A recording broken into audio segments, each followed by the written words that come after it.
अगर आप महात्मा गांधी कह रहे हैं, ये लोग कहने लगे देखो हमने राम जी का नाम रखा, उसका विरोध है लोग कर रहे हैं। कैसे राम विरोधी हैं बताओ?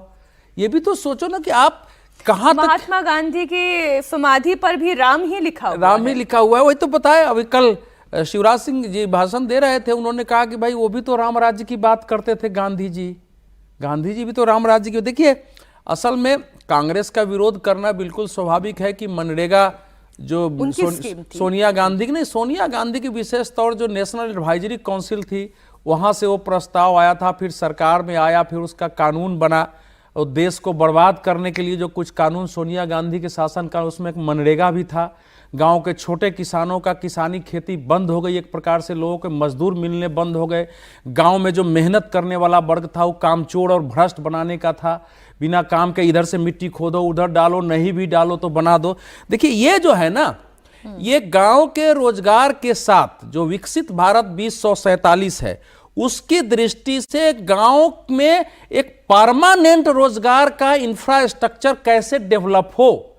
ये नहीं कि रोजगार के लिए आप 2 ईंटा इधर से उठा के इधर डाल दो, नहीं, ऐसे टिकाऊ ग्रामीण आधारभूत संरचना विकसित करो जिससे कि वहां आजीविका और रोजगार समय पर विकसित होता रहे, वहीं से पैदा हो। और इसकी जिम्मेवारी राज्य, पंचायत और केंद्र सब उठाए, ये नहीं कि केंद्र सही जरे। तो इसलिए इसका नाम ही अलग है।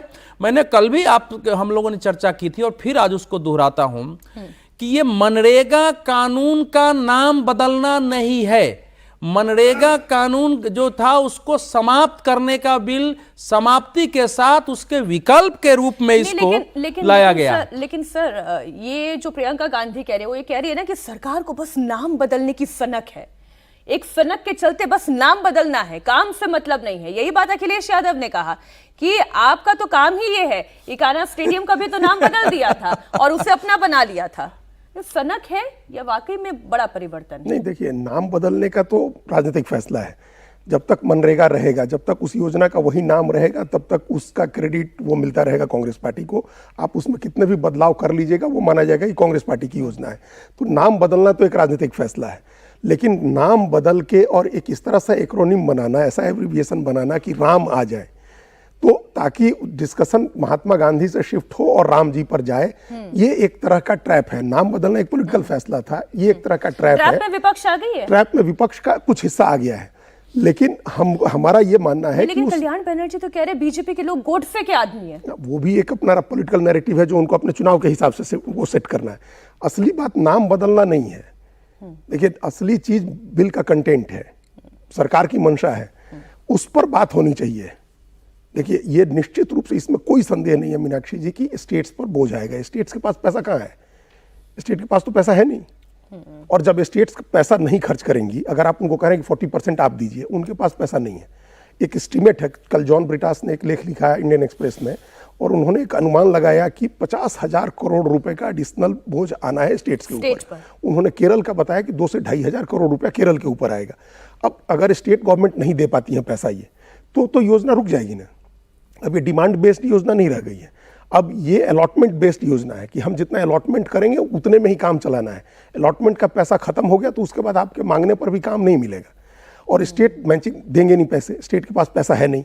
और तो फिर इसका मतलब कि आप काम करा लीजिए, पेमेंट डिले होने लगा, लोग काम की तरफ जाएंगे नहीं। ये धीरे धीरे इस योजना का मतलब समाप्ति की तरफ बढ़ जाएगा। ये इसको आप ये कह रहे हैं ऐसी योजना लाई है सरकार जो समाप्ति की तरफ लेकर जाएगी इस योजना को? पूरी तरह से वो जो पुरानी योजना चल रही है, नहीं इसमें थोड़ा पैसा नहीं होगा ना। पैसा आएगा कहाँ से? सरकार भी तो पहले क्या होता था, पैसे पहले तो सरकार अलॉट करती थी और काम बढ़ गया। अगर ज्यादा लोगों ने काम मांग दिया तो उसको रिवाइज किया। पुराने पत्रकार सुनिए, इस सरकार के आने के पहले ग्रामीण विकास के कार्यक्रम 60-40 से ही चलते थे। नहीं, वो तो ग्रामीण विकास के कार्यक्रम अभी भी तो चल वही कह रहा हूं, सुनिए ग्रामीण सड़कें तो बनी रही हैं। सुनिए वही कह रहा हूं, सुनिए ना, वो जो पहले भी थे, जैसे नेहरू रोजगार योजना 60-40 पर चलता था, तो वो तो आवास योजना 60-40 पर था, पहले भी चलता था।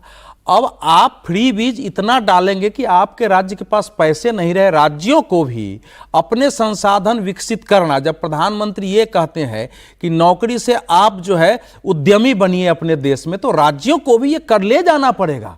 केंद्र के उस पर बहुत दिन नहीं। दूसरी बात है इसमें और भी है ना, जैसे कई योजनाएं जो है वो केंद्र ही भेजती है। जल से नल की योजना है मान लीजिए, बाढ़ के नियंत्रण इसमें यह भी है कि बाढ़ और सुखाड़ के लिए इसमें बहुत सारे हैं जो इंश्योरेंस के आधार पर मिलना है। तो ऐसा नहीं, इसको ऐसे जोड़ा है ना, बहुत प्रैक्टिकल बनाने की कोशिश हुई है। लेकिन डिस्कशन सर कहाँ आ गया ना सर, डिस्कशन जो है वो ट्रैप की तरफ आ गया जो सरकार ने बिछाया था और कांग्रेस उसमें फंस गई।